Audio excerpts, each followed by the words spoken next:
JTBC는 일상 속에 파고든 불법들을 차례로 조명해 보려고 합니다. 오늘은 성매매 알선에 대해서입니다.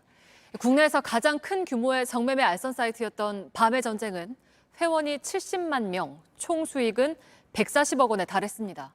운영자 박모 씨는 해외로 도피한 지 6년 만에 국내로 송환돼서 지난달 재판에 넘겨졌습니다. 저희가 입수한 공소장에 따르면 해외 서버를 활용하고 외국인 영위의 차명 계좌까지 동원됐습니다. 박지영 기자입니다. 국내 최대 규모 성매매 알선 사이트 밤의 전쟁의 운영자 박모 씨는 지난 7월 강제 송환됐습니다.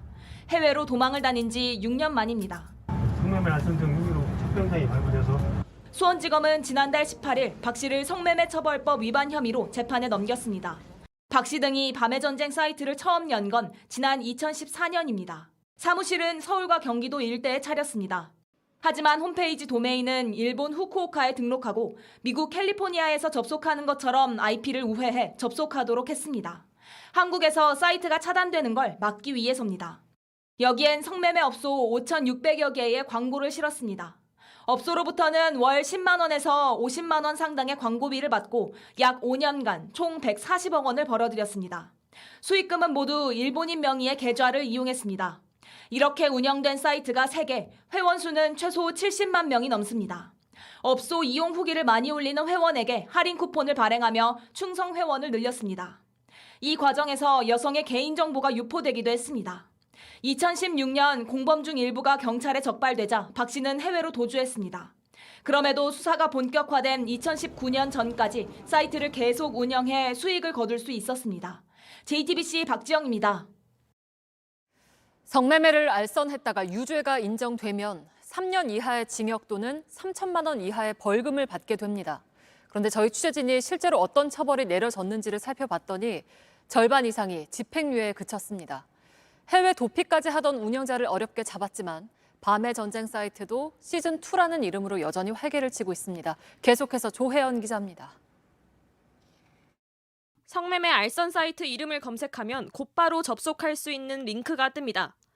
가입을 위한 별다른 절차도 없습니다. 여성 연예인의 사진을 도용한 것도 쉽게 찾아볼 수 있습니다. 최근 재판에 넘겨진 박 씨가 운영하던 밤의 전쟁도 여전히 성업 중입니다. 2019년 폐쇄됐지만 시즌2라는 이름으로 사실상 다시 운영되고 있는 겁니다.